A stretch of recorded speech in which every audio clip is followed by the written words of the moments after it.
Good morning, guys. I hope you can see me, hear me clearly. Yeah, you can.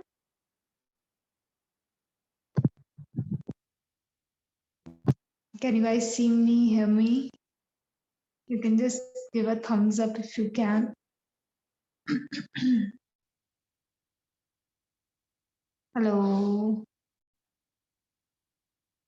guys.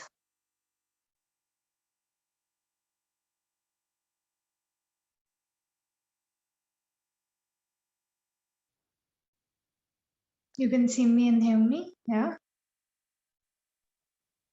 Yeah, I can see. All right. Thank you. Yeah, great. So let's begin our session for today. Yes. Keep your back and neck straight and very gently close your eyes. Sit in any comfortable posture, preferably any cross-legged posture, and then very gently close your eyes and start observing your breath.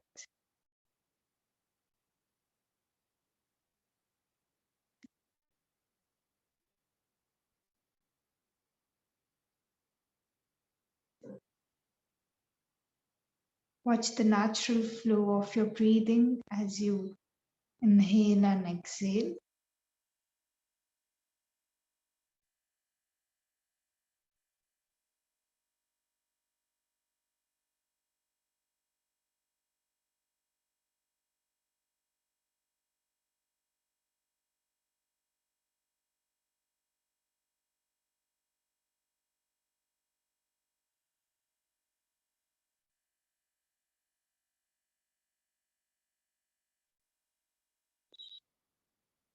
Slowly shift your attention to your body. Just make sure that your body is steady and comfortable.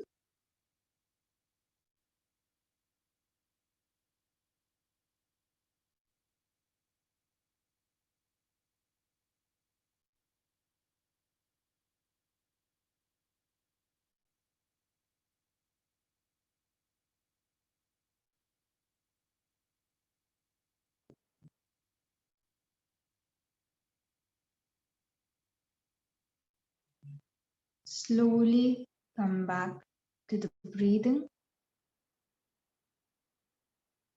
and begin to deepen your breath.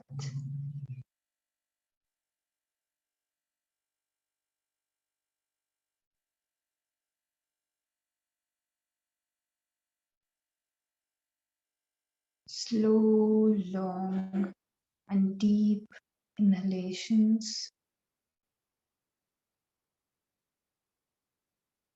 Slow, long, and deep exhalations.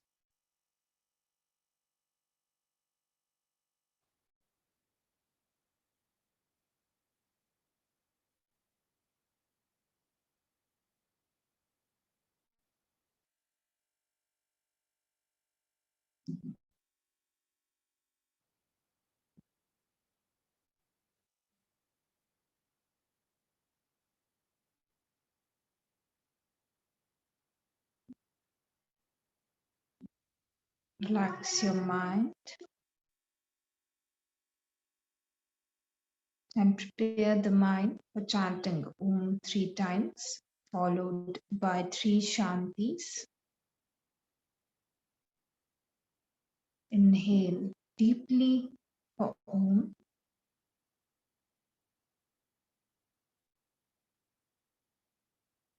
Om.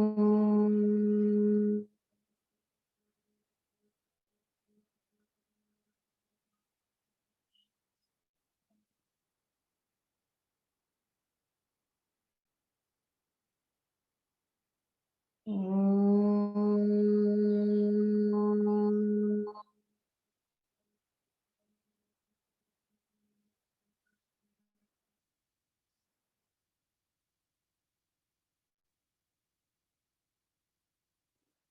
Om.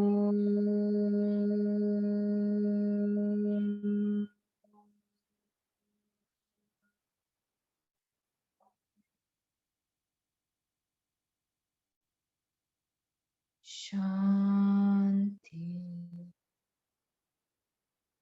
Shanti.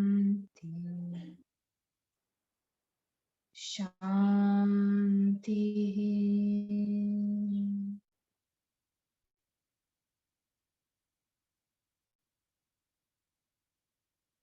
Just observe the vibrations that are created as you chanted the mantra.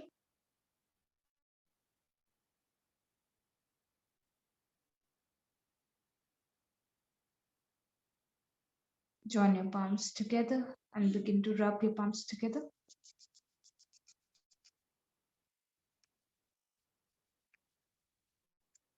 Place your palms on your eyes. Very slowly, while blinking and looking at your palms, begin to open up your eyes and come back with a smile. Namaste to everyone. Let us begin today's session. So yesterday we were going through the definitions of yoga, and we had reached the second definition, which was samatvam yoguchyate. I'll write it down once again.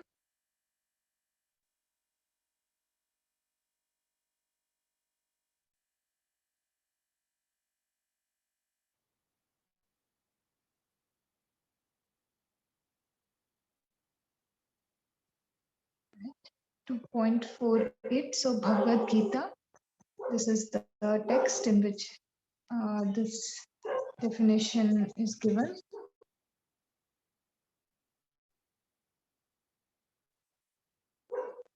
Right. And this verse means balance or equanimity.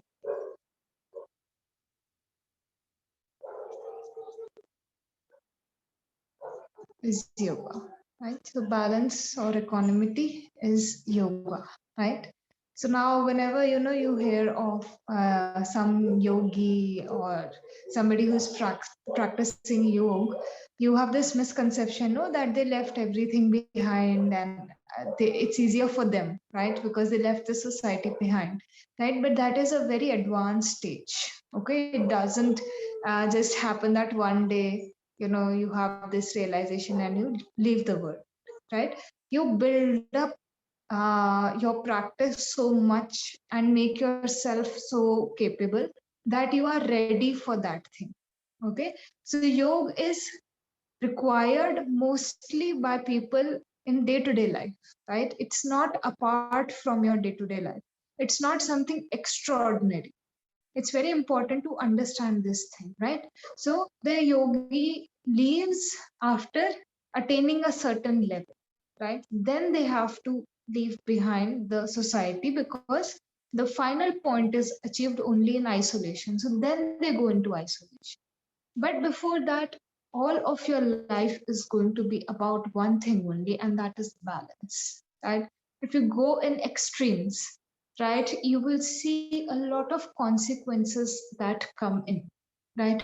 Because when you go into extremes, right, so you are not the only one, right, who is going into extremes. Everyone around you is also, adjusting in that way, right? So when one goes into extremes, there are a lot of consequences that we generally, before we take the action, we are not aware of, right? And when we take that action, we become aware, right? So living in extremities, it's not a conducive way to lead life, right? The best way to lead your life is to have a balance, right? This balance, this thing is very, very essential to lead a very healthy life, right? And even in Bhagavad Gita, the God, right? God Himself, He gave this, like He spoke this text. So Lord Krishna, He, when He was saying this thing, so He told Arjun that you have to keep the balance, right? Unless and until you don't keep the balance, you will not be in a stage where the mind or your mental field is free of fluctuations, right? And even when you read about the life of some yogis, so I will give you one example. So Siddhartha Gautam, right? He famously got to be known as Buddha, right? So in today's time, you will know him by the name of Buddha. and he was, he went into extreme, right? So when he left his family behind, he took permission, so that was all right. Okay, so he took permission and then he left his home, right? But when he went into his further studies, right, he went into quite an extreme side, right? He meditated for days at end with his friends, and he had lost, a lot of like flesh on his body as well, right? And even then he realized that he was not getting free from the suffering, right?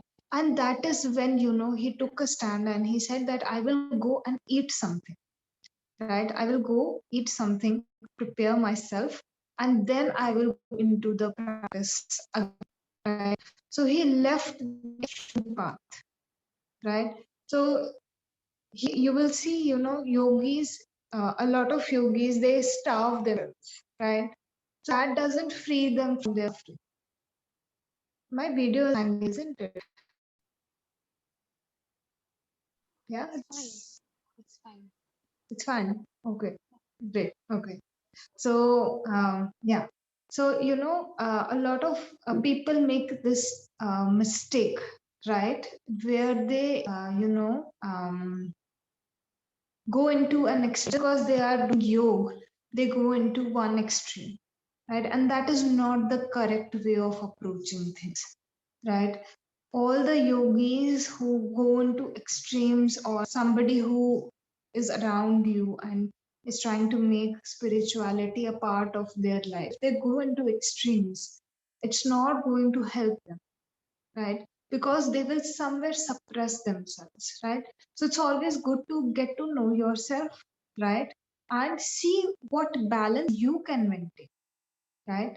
So one thing is this. Second thing is the balance of the mind is very important. So mainly when we talk of this definition, the balance of the mind is being emphasized upon, right? Because whatever comes in your mind, that comes up in your actions, right?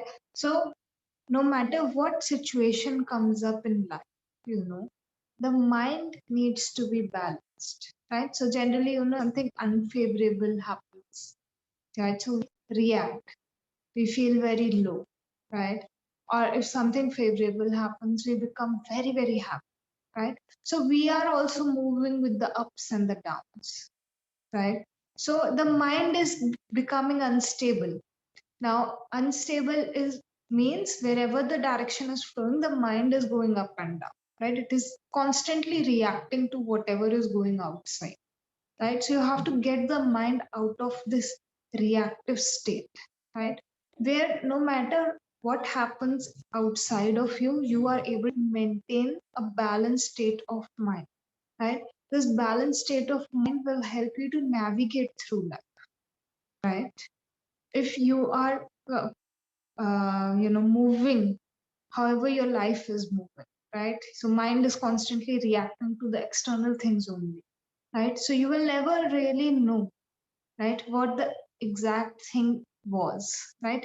You are just constantly reacting. It's like, I am constantly speaking, right? So if I'm speaking at that point of time, I cannot listen, right? So if you guys have some doubts, I will have to, keep quiet, first ask you to say that what doubts you have to share that with me, and then I can give you a response to that, right? But if I constantly speak, I don't give you the space, right? So then that thing will not allow me to listen to you, right? So in that same way, if you consistently react to whatever is happening around you, you will never observe what happened. You will only observe your reaction and how you perceived it. You will never be able to see what it is exactly as it is. That is why I told you from the beginning only. Now you have to come in the observation, in the mode of observation. Because when you stop reacting and you observe, that is when you are able to get a picture of what is really going on, right? So there is a very famous story around this as well, right? So stories make the lessons very easy to understand, no? So, in ancient times, especially in the Indian system, there used to be this. form of schooling where the kids were sent to the teacher, right? And they lived with the teacher, so we called them gurukuls, right? So they went and they lived with the teacher, and in the day-to-day activities, only the concepts that were taught, so tasks that they were given, the learning also got more imbibed, right? So the guru always used to give the student some task to do in order to understand what he is trying to say. All right.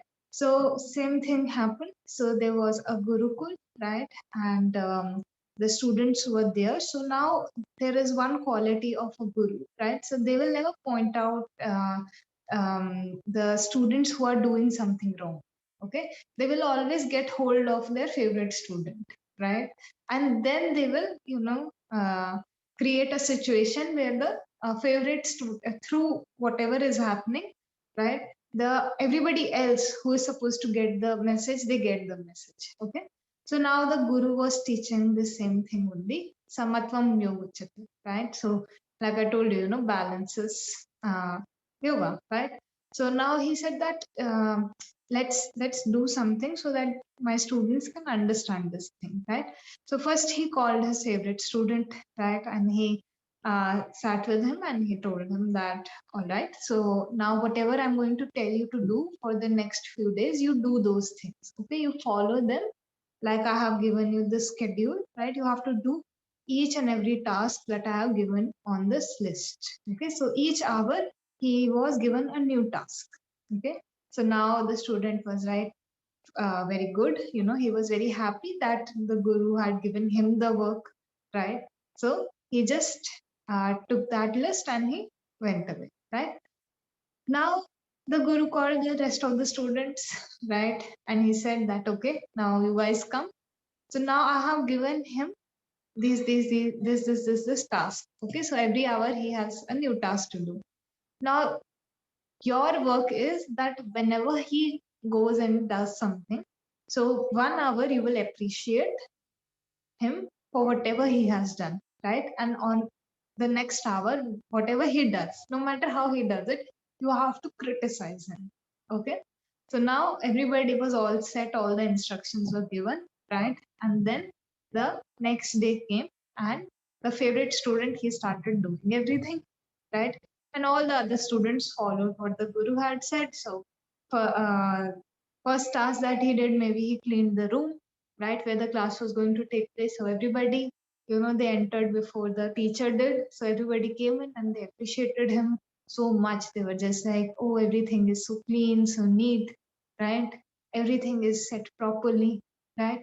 Then the next hour came in. So class got over. Next hour, he had some new task to do. So he did that work, and then all the students went in, right? And they criticized him so much that, oh, you cannot even arrange the mats properly, the blackboard is not clean, you haven't arranged chalk, this is missing, that is missing, how could you forget? If you can't do this, you cannot do anything in life, right? So criticized him to a great extent, right? Then again the hour changed, and next task that he did, he was highly appreciated for, right? So now the favorite one, he got confused. What is going on? What is happening? I am not able to understand what is going on. So he observed. Okay, so one day passed by. So every hour it was a very drastic shift. No, one time appreciation, other time extreme criticism. Right. So this went on for about 2 3 days. Okay. So again and again, right? So now he got very confused. He was just saying, am I good at something or am I bad at it? Right? So I'm not able to understand. I'm conflicted. Am I good? Am I bad? Am I a good person, bad person? Tell me, no? Take one side, right? So then he said that, oh, I cannot answer this. And he got very disturbed by the end of the third day. So he said, tomorrow first thing I will do, I will go to my teacher, right? And I will ask him because he will know. Okay, am I good? Am I bad? What is going wrong? Right. So morning he woke up and first thing he did, he went to the teacher. Right now his teacher was sitting over there just meditating in the morning. Right. So the teacher got to know that, oh, my student has come in, and he knew that the favorite student has come, right? So then he sat, he made him sit down, right? So he was just like, yeah, tell me, you look very troubled. What is troubling you, right? So he explained everything, for the past 3 days, this has been going on again and again. This thing is repeating. So now you only tell me, am I good or am I bad? Right? You are observing everything and you have more knowledge than all of us. So you will be a good judge, right? Of this thing. Am I good or am I bad? Right? And then the guru just looked at him for a few seconds and then he said, you are not good, you are not bad. You are what? You are stupid, right? He said, you are stupid because whenever the world told you that you are doing something good, you became very happy. You thought that you were a good person, you were doing everything correctly, right? And whenever the world told you that you were doing something bad or you were doing it incorrectly, you immediately started following them and you thought that you were a bad person, right? So you are neither of them. You are what? You are stupid, right? And how do we live our lives? Do we live our lives in balance? No, right? Whenever somebody tells us, appreciates us, we become so happy, right?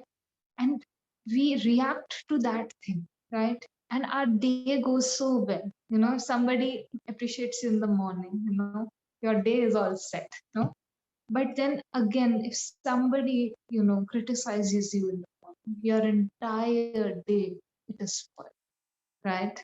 So what are we doing? Are we good or are we bad? Are we good people or are we bad people? We are stupid people. We are constantly reacting to whatever is being said around us. We are not living our lives in balance, right? We are constantly reacting. And this reaction stops when you go into the process of you.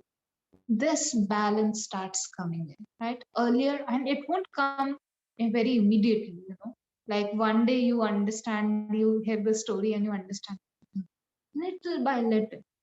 Earlier, you used to get very irritated. Now, maybe if you got irritated in for 10 minutes, now it will be 9.5 minutes. Okay. But those 30 seconds that you reduced, that is the process of you doing this work. Now you're not that easily triggered. Right now, maybe something triggers you a lot, right? And then after these 28 days, you will see that you are naturally able to observe it. Maybe just for a few seconds you observe it and then you react, right? Maybe the reaction won't go away, and that's all right because it's a very slow process. No, you will have to give it a lot of time. You will have to keep your dedication on and work on it for a long period of time. Then you see those results, right? But for now, just understanding that all the time your mind is reacting. Whatever is happening around you, you're constantly reacting. So are you able to see what your mind really is or who you essentially are? No, because you are constantly engaged, right, in the reactions, right? So you have to begin to work on this thing. And then eventually you will reach a stage where the balance begins to seep in. When the balance seeps in, then naturally you will reach a point where the vrittis will cease to exist, right? So how do we reach naturally to that point? By coming to a point of balance. So this second definition, helps you to understand it's not something you force. It happens, right? Now I have talked of balance, right? And we see how this balance is not existing in our life at all, right? So now how do you even attain this balance? Even attaining this balance is a very, very, difficult task to do, right? Again, it is a difficult task to do. So then again in Bhagavad Gita, the third definition, the way in which you do it, the third definition has been given, right? And in that definition, Lord Krishna, he says,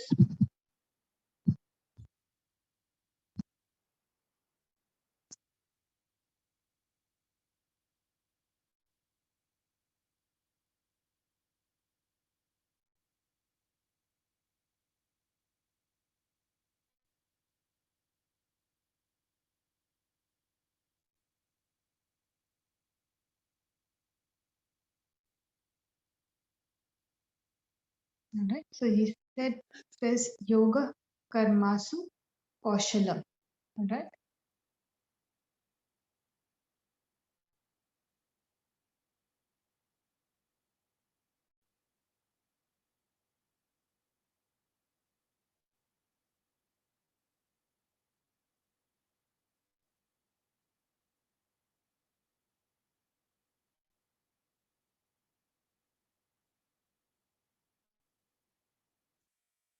All right.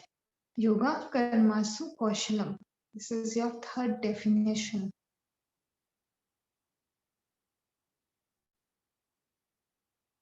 And he's saying, Lord Krishna says, how do you attain this balance? By attaining perfection in action. Okay. So this perfection in action, it is easier to do than always just thinking that the mind is going to be stable. Oh, I have to keep it, non-reactive. I have to keep it neutral. How do I keep it neutral, right? When the perfection comes in my action, automatically the mind is going to become balanced, and automatically you will move to the first definition where the vritti cease to exist. Right? So these are leading to one another. Right? So perfection and action. Now action is something which is like forming our day, right? So each and every action that we do during the day, that forms our entire day, right? So now he says that to work on the little things, right? Work on each and every action.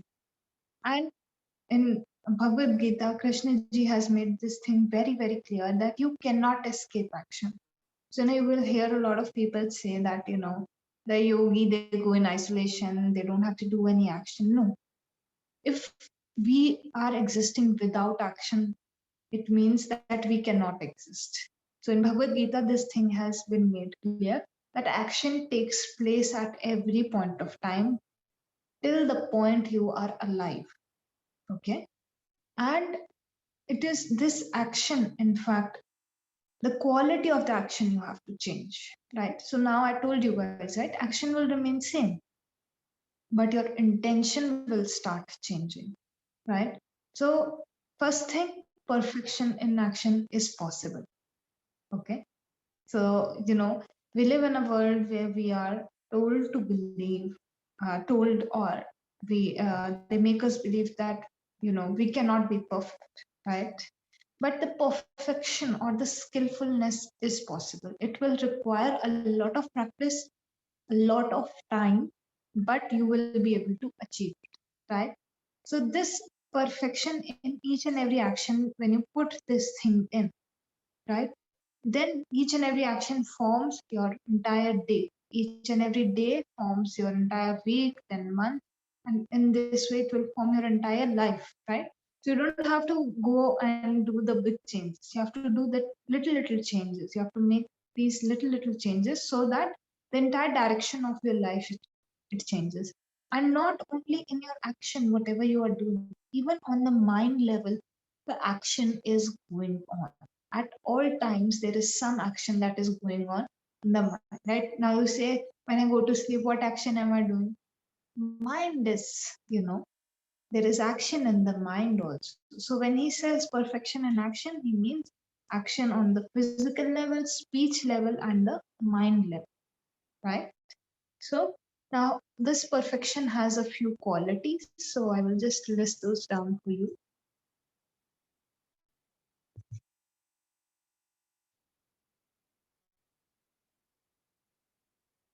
Okay, first thing is full concentration. All right. So whenever you guys do something, don't sometimes when we sit in class, mind is somewhere else. We are physically over here, but mind is somewhere else, right? So whatever you are doing, do it with full concentration, right? You have to do it with your proper concentration, right? Which means that wherever your body is, your mind should also be there, right? Each and every action that you're doing, be it cooking, be it whatever work you do, if you study, if you're a student, your studies, all of these things, whatever you do throughout your day, that needs to be done with full concentration. All right. Then there is one action at a time.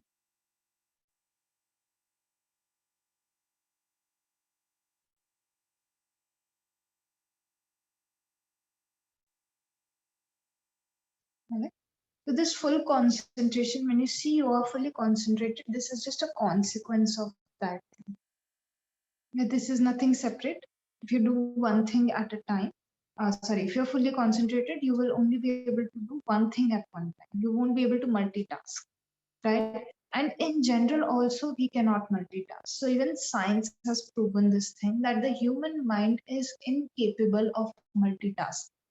What the human mind does actually is when we think we multitask, is actually it switches, and the rate at which it forms this switch, that it becomes very very quick. Okay, so suppose I am doing 10 things, all right, so at the same time, or maybe two things at the same time, right? So I will think that I'm multitasking, but my brain is switching, right? And when this thing happens, you see you will not be able to do any one thing. So if you're giving your attention to three, four things, so even one thing is not done properly, right? Because the human mind is not designed that. The human mind is designed to do one thing at a time. And you will see you are more productive when you do this thing. So sometimes, people say that we don't have the time, right, to do one thing at a time. So no, if you actually begin to do one thing at a time, you will see it will take less amount of time, right? Same amount of time that you will, or in fact, actually it takes less, but even if you want to compare, if it takes the same amount of time also, right, then also it is worth doing that thing, because then you will be able to do it more efficient, right? So this one thing at a time is very very important to get into each and every action, because today our world, it's very fast paced world, right? So a lot of people, they look for multitaskers, right? Can you multitask? Can you manage this? Can you manage that? Our own lives are so demanding that we are forced to multitask, right? So initially, when you begin on the path of you expect to slow down, right? You will slow down a little, because your sense of awareness will increase, right? And slowly and with progress, you will see that this thing has now become a part of your day-to-day life, and the efficiency has gone up by a milestone, right? That is why you will see a lot of yogis before, even when they existed in society, each and every action they did that thing very, very efficiently, right? A very famous example of this is, if you have heard of Vipassana meditation. So the people who are passing it down, the gurus who have passed it down, they actually did not leave society. They worked, right? So SM Goenka ji is the person who is currently passing this down. So he was an industrialist, right? So he did not leave his family business, no? He did each and everything efficiently. If you read about his life or any yogi's life when they existed in the society, they did a lot of amount of work, right? Work which we cannot think of doing in that amount of time. Why? Because they understood the trick. The trick is not to multitask. You will end up causing some chaos if you multitask. Suppose you're doing 10 things at one time. You will end up hurting yourself in some way or the other. Suppose you are cooking food, then you are doing one, two more things, right? So you might cut your hand. And it has happened with me also a lot of times. It's not just you guys, right? Even I am trying to, work on this thing, right? So because life forces us to multitask, right? But you will see you will cause some accident or something will not be done properly when you go into this thing, right? So then next quality is the dedication, right?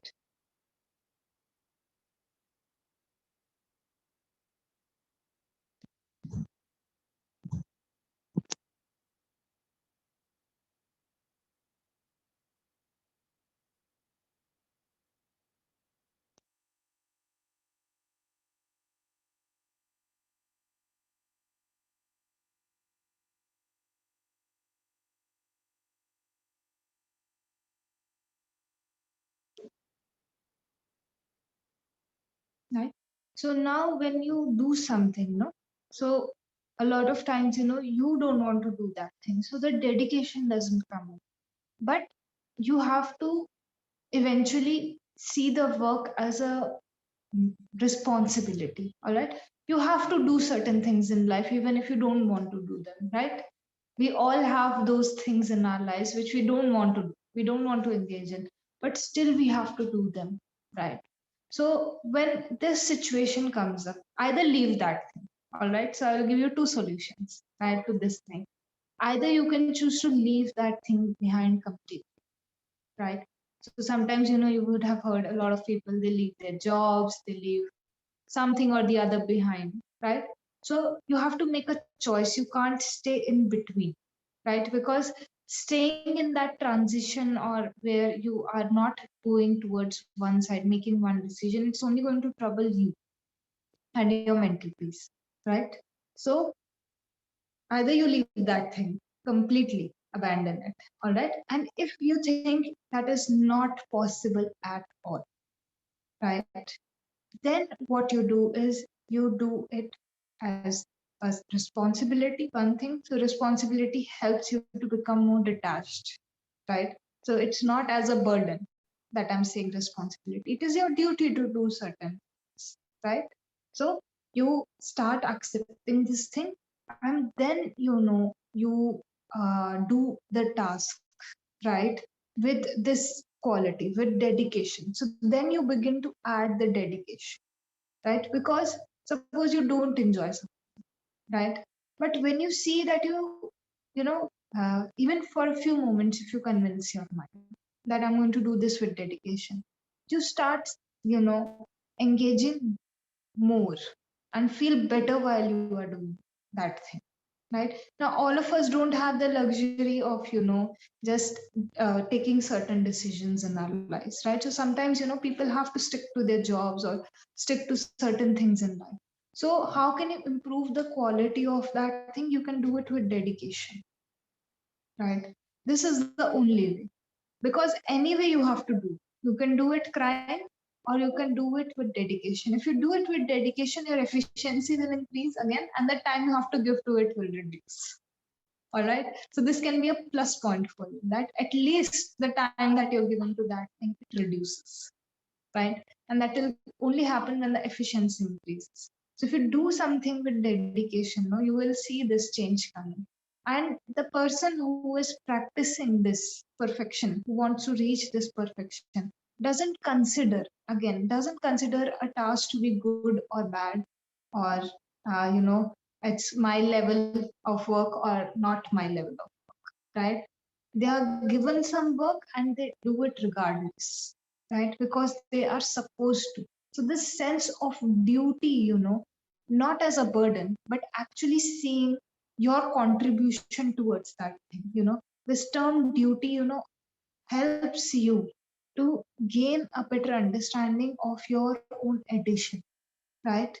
And tells you that, okay, I have to pick up this thing, because in my family, or wherever I exist, in whatever space I exist, I am making this contribution, right? So initially you can work on the mind in this, right? Because you have to find tricks to convince your mind.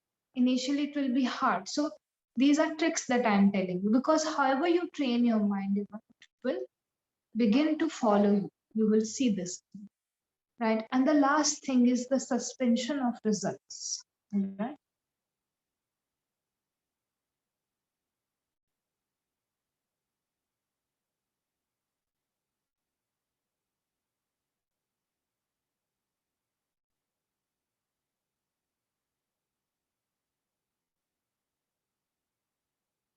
This is the most important aspect. In you will be able to become concentrated after a point of time. You will be able to even add the dedication, all the things you will be able to add. But this expectation doesn't go away. No, whatever we do in our life, we are constantly expecting something out of it, right? And this expectation, this thing causes the stress, right? When I give an exam, I have the expectation that I should score really well. So even if you will see toppers, if you ever had a chance to talk or you were a topper in your class, right? So you will see, you topped, you got 95 on 100, but the topper is always dissatisfied. The entire world is looking at the person who has topped the class and adoring that person, but that person is dissatisfied because that person expected 99 or maybe 100, right? So this expectation, no matter how great things, however much achievement you get into your life, this expectation will not allow you to enjoy that, right? It will not allow you to, it will give you so much stress, right? When we fall short of our own expectation, right, that troubles us the most. So this thing, when you begin to suspend the expectation, you're just saying, okay, I have done it like that only, right? Then you slowly become and come in a position where you can see, all right, you learn to appreciate yourself much more when you suspend the expectation. No matter how much you do, you will be satisfied, and you will see the person who passes by 1 mark is the happiest person, right? Because they studied for 10 marks, no? So if they just cross the passing point, they will be the happiest person, and the topper is miserable, right? Why? Because the expectation was set so differently. Marks didn't matter, but the expectation that was set was so different that one became happy and the other became sad despite being on the top of the class, right? So this also helps you to be more relaxed. Now, if I'm doing something consistently and I have an expectation, so I will be stressed when I'm doing it. So when I'm preparing for some exam or preparing for some job interview, right? So consistently I have this stress on my mind. If I don't get it, then if I don't get it, then right, this will happen, that will happen. So this creates the stress, right? So when you begin to work on suspending, you have to consciously work on this, right? You begin to suspend the expectation, right? You will see you are much more relaxed and calm, right? Overall, you will be much more peaceful with it, right? So when you do the work in this way, right? And you see that each and every work that you do, it's adding to forming a good day, then you will eventually reach the point where you achieve the perfection in action. And again, that will lead you to a state of balance, and that will lead you to the natural state of yoga. Yoga, this union comes naturally, right? So before I close today's class, first of all, any doubts from any of you?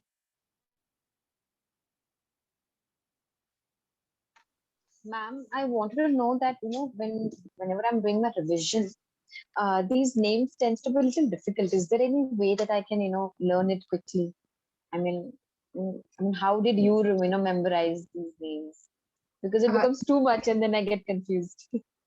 Names in the sense the verses. Yes, yes. See, repetition. Yeah. Repetition going to Keep on help reading you. it. Okay. Yes. Okay. Keep on reading it. Yeah. And then all the definitions and explanations of the verses we need to memorize. No, it's not necessary that you have to memorize these things. I would say in philosophy class, don't focus on, like, of course, you write it down whenever I'm giving Mm, you those things. But my main focus in philosophy classes is that you implement this thing, right? true, So, true. learning is one thing, but implementation, try to focus Implementing. more on that. Yeah. Okay, okay. Thank All you. right. Any doubts related to anything? All right. So today your task is to do what? You have to observe each and every action. So in fact, on some days I will give you no task to do, right? So on those days also you can pick up on something which you really want to experiment on, which you have covered in your classes, right? And today you are going to work on one thing, seeing how you are reacting to everything. All right. So see, are you in a balanced state, or is their reaction going on, right? And second of all, this action, these qualities that I have given, right? Try to incorporate as many qualities as you can, right? In each and every action that you do. Ma'am, but when something doesn't go your way, we tend to react. Like, suppose we wanted something to happen at 2 o'clock or 3 o'clock and it gets delayed because of anything, somebody's mistake, whatever. So we tend to Mhm. react, we tend to get angry that, it doesn't happen our way. So, Mhm. how to quickly, guide your mind that don't do it. It's, let go of it. Because I See, react. see, there is no quick way. You will have to give yourself the time. All right. This requires a lot of work. People who practice for years and years, they still get angry, right? But it is the amount of time for which they react that reduces one thing. So there are different ways in which you can check. So one thing is you quickly convince your mind, like you are saying, right? That will come with a heightened sense of awareness. If you are not aware that you are getting this angry, and emotions cannot be controlled, and they should never should be, right? I do not believe in this thing. Emotions are what make us human, right? But then the reaction. So the first thing that comes up, you have no control over it. But then how you choose to react on that thing, right? So the emotion is going to come up, right? But then what we do is we either shout, right? Or we, slap someone, right? Or we say something which we regret later on. So this thing is comes under your choice. And that too also, after a very long time, right? After a very, very long time, you will start seeing this gap. You will start seeing this moment where you are connected to whatever is happening and then you are reacting. So, first thing is incoming is there, and then you revert with something. So, eventually, as you do your meditation, again, I'm telling you, don't miss your meditation classes. As you do deepen your meditation, this pause will start coming in. So, initially what will happen, you will see that you are reacting, but you are still reacting. So you are not able to control that, right? But eventually you will see you react a little bit late. Or second metric for measuring is, like I said, earlier you were irritated maybe for the full day. Now at least majority of the day you are, but in the end it is reducing, right? So there are different ways of viewing this thing, and you will see a change in either one of them. Either you will see that you are doing something wrong, you are aware, and still you are doing it, or the time gap, the time is going to reduce, right? So right now it's too early. No, at the end of 28 days, see what happens, right? This will come naturally. Allow it to happen naturally, right? So at the end of 28 days, I will make you journal again. Then you will see on your own this thing. Huh? Right? Any other doubts? Doubts? All right. So let's close today's session then. Sit comfortably, keep your back and neck straight, and gently close your eyes.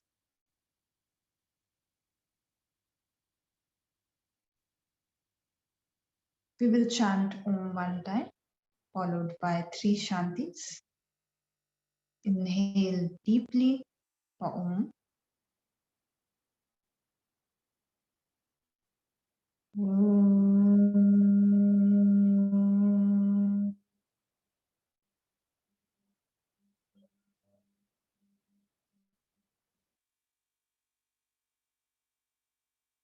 Shanti.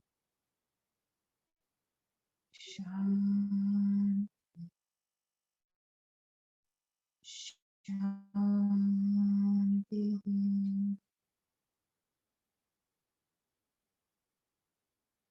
Just observe the vibrations.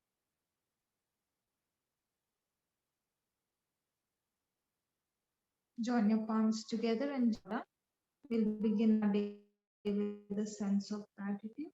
So just say a mental thank you to everything you have.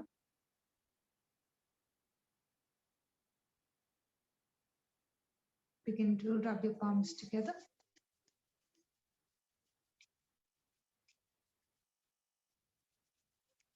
Keep your palms on your eyes. Very slowly, while blinking and looking at your palms, begin to open up your eyes and come back with a big smile. Namaste to everyone. I will see all of you for your pranayam class in the afternoon. Take care, guys, and bye bye. Bye bye.